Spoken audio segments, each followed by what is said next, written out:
Imagine a seguinte situação: final de uma guerra mundial com mais de 50 milhões de mortos no mundo todo. E um país se autodenomina como vencedor dela. E se não bastasse, um outro país também se autodenomina como vencedor. Eles são inimigos? Estamos em uma terceira guerra mundial? Hoje a treta tá pesada e se eu fosse você, não passava esse vídeo porque é dia de Guerra Fria. Vinheteiro, faça as honras!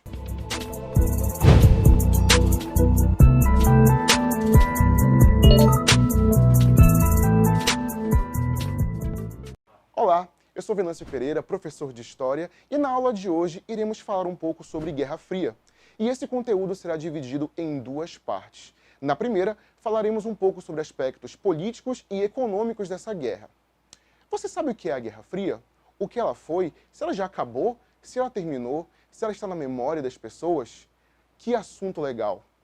Para começar, vamos pensar um pouco no início dessa guerra. Para muitos historiadores, o início da Guerra Fria é ainda o ano emblemático de 1945, ano do final da Segunda Guerra Mundial. O primeiro grande evento do qual a gente tem notícias que pode ter sido o início da Guerra Fria é a Conferência de Yalta, ocorrida em 1945. Como nós já estudamos em Segunda Guerra Mundial, você sabe que essa conferência ela recebeu três dos maiores nomes da política mundial naquele período. Provavelmente, os três vencedores da Segunda Guerra Mundial: Winston Churchill pela Inglaterra, Roosevelt pelos Estados Unidos e Joseph Stalin pela União Soviética. A conversa giraria basicamente em torno do que eles deveriam fazer para reorganizar a geopolítica após a Segunda Guerra Mundial. Entre os acordos firmados seria de neutralizar a Alemanha, considerada por eles como a grande vilã da Segunda Guerra Mundial. É nesse contexto que vão entrar os tribunais de Nuremberg, que vão ser utilizados para julgar os crimes internacionais, inclusive crimes contra a natureza humana, sobre os judeus principalmente. Vai durar ali por volta de 1945 até 1949. E claro, como a gente já sabe, a Alemanha foi condenada e tendo de pagar uma multa gravíssima, muito grande e por muito tempo.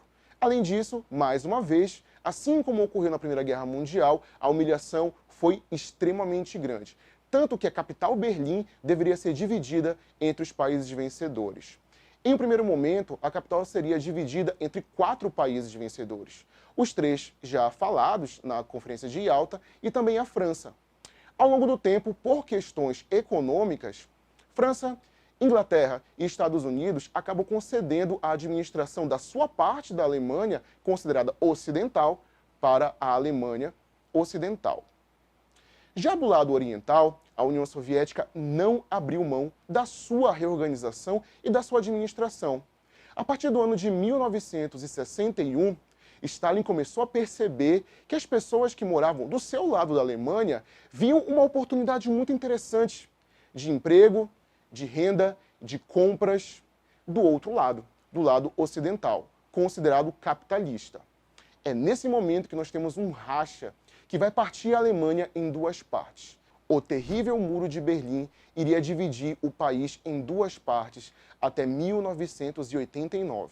Nossa, é muito tempo de divisão que fez com que o mundo soubesse que não só a Alemanha estava dividida, mas o mundo inteiro estava dividido entre o lado soviético socialista e o lado estadunidense capitalista. E quais são as características gerais de cada um desses governos? Para começar, nós consideramos capitalismo e socialismo como modelos políticos e econômicos. O que isso quer dizer? Que tanto na área política, como também na área de comércios e economia, eles estão presentes. No que diz respeito à política, os Estados Unidos eram um país liberal. Ou seja, ele garantia para o seu povo, ou para os povos que estavam ao seu redor, e estavam também sob sua influência, liberdade de expressão, de compra, de venda, o chamado liberalismo. Em relação à União Soviética, as coisas eram bem diferentes. Estamos falando do socialismo. De acordo com essa doutrina política e econômica, o Estado deve ser muito forte e deter todos os meios de produção. Dessa forma, por conta de características políticas e sociais dentro da União Soviética, nós temos ali um modelo muito parecido com uma ditadura, que inclusive nós vamos falar um pouquinho mais para frente, ok? Bom, A grande questão aqui é que esses dois países deveriam garantir ao mundo subsídios básicos para que nenhum dos dois lados ficassem mais fracos. É aqui que nós vamos começar a falar sobre a ajuda econômica para esses países. Do lado dos Estados Unidos, nós temos o chamado Plano Marshall, que era basicamente para ajudar financeiramente os países capitalistas. E quais seriam esses países? Veja aqui no nosso mapa ao lado. Os países representados no nosso mapa seriam Inglaterra, a Alemanha, Portugal e alguns outros países também da América do Sul, como o Brasil, a Argentina. Já do lado soviético, nós temos um outro plano político e também econômico chamado Comecon. Da mesma forma que o Plano Marshall ajudava economicamente esses países ocidentais a se restabelecerem depois da Segunda Guerra Mundial, a União Soviética deveria fazer o mesmo. Vamos pensar um pouquinho. Será que essa ajuda era uma forma de fato de ajudar a restabelecer esses países? Nós temos também outras vias de interpretação. Que tal pensarmos que essas seriam formas de controlar esses países ou de influenciá-los? Caso contrário, eles poderiam se debandar para o outro lado. É isso aí. As políticas econômicas daquele período tinham muito a ver com as questões políticas gerais entre União Soviética socialista e Estados Unidos capitalista. Mas será que essas ajudas, essa reorientação, essa forma de controlar esses países ficava apenas no campo econômico? Não. Nós chamamos de Guerra Fria e não é por acaso.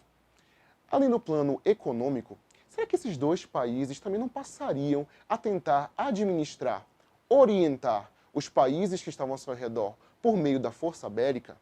Olha, depois da Segunda Guerra Mundial, eles dois se mostraram muito poderosos. É claro que eles iriam utilizar toda essa tecnologia para controlar de forma militar os outros países. Mas esse controle nós também podemos interpretar como uma ajuda militar. Afinal de contas, muitas guerrilhas eram realizadas dentro de países capitalistas, assim como também aconteciam revoltas liberais dentro de países que tinham acabado de passar por revoluções socialistas. Dessa forma, era muito importante com que a União Soviética e Estados Unidos passassem a dar apoio militar para que os países que eram capitalistas continuassem capitalistas e quem era socialista continuasse socialista. E quem sabe pudesse também ocorrer revoluções para o outro lado, ok? Que tal falarmos um pouco sobre influências? O que você entende como influência?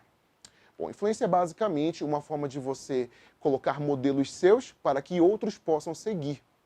E olha só que interessante, na Guerra Fria era muito importante com que a União Soviética e Estados Unidos pudessem influenciar outros países a seguirem os seus modelos políticos e econômicos. Dois grandes exemplos para o lado soviético seriam as revoluções ocorridas na China e também em Cuba. Todos ocorreram depois da Segunda Guerra Mundial.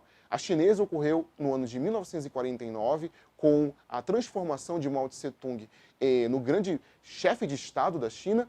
E já para o lado de Cuba, a Revolução Cubana com Fidel Castro e Che Guevara em 1959. São duas revoluções em lugares diferentes, na Ásia e na América, e são duas revoluções que transformaram a União Soviética em um bloco econômico, político e militar muito influente. Afinal de contas, se caso qualquer modelo democrático tivesse qualquer tipo de problemas sociais, como é o grande caso do mundo, nunca acabou, algumas guerrilhas começariam e esses países passariam por alguns maus bocados. Bom, e como seria a resposta dos Estados Unidos? Bom, se você já leu ou já estudou sobre as ditaduras militares da América do Sul, essas teriam sido as respostas norte-americanas para o modelo revolucionário soviético. Como assim? Vamos ver só uma breve situação. Vários países sul-americanos tinham acabado de sair de um período colonial e de revoluções, como foi o caso da América Espanhola e também do Brasil. E quando eu falo acabado de sair, estou falando de um tempo de menos de 100 anos. Isso para a história é pouquíssimo tempo.